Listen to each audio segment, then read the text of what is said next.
takes bishop, because Hikaru could push a7, and people might be freaking out here, but Gukesh has planned this. He plans to give up the rook for the pawn, and the ensuing endgame will be a dead draw.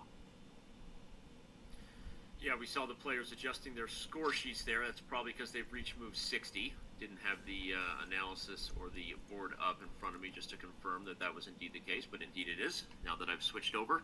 So yeah, it's, as you said, Gukesh is playing this. I think we're headed toward a drawn rook ending. I don't think he's really giving Hikaru any chances. Move 60 means the players get even more time, and I still think we're headed toward peace there. Yeah, but it's... Okay, so the rook comes to a5. If the king takes the bishop, very important, rook a5, king e3, rook a4. It's move for move, tempo for tempo, but Gukesh has done, as usual, an incredibly professional job of simply taking any chances off the board. Hikaru will be thinking, but there's no chances, Robert. I don't see a single way to continue the game now. We should probably just show it real quick.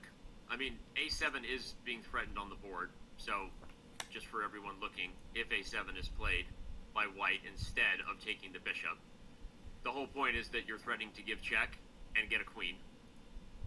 So a move like rook a5 can be played, and after check, the king moves, you get a queen, and the point is this is still a draw. We have king and bishop and pawn versus king and rook. There's no real way for white to win this. Doing so, you risk losing. If you try to coordinate the king and rook in any kind of fashion, you probably get a queen. And even if you lost the pawn, it's a theoretical draw. So, sorry to sound dismissive, but just showing again that even if black has to part ways with the rook for the new queen on a8, this is still a draw. Sorry, Robert, you go ahead. If that black king were on e6, for example, we might be singing a different tune, because in the line where white takes this bishop on d2, and we see Hikaru thinking about it, just quickly, after king takes d2, instead of whatever move order you want. Initially, king takes d2, a7, right here, rook a5 to a7. Excuse me, I got confused now in the move order. But the point is that rook f8 check is a big threat, but the black king go back to g7. So if the king were on e6, it would be in the wrong square. But we see that the players, it looks like they're just going down these forcing lines.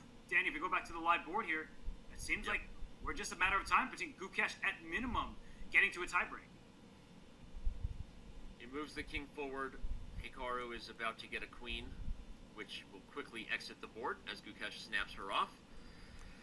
And yeah, I think Gukesh is moments away from, at the very least, clinching a tiebreaker affair, depending on what happens in the other game. After e3, I wouldn't even be surprised if they just agree to a draw here soon.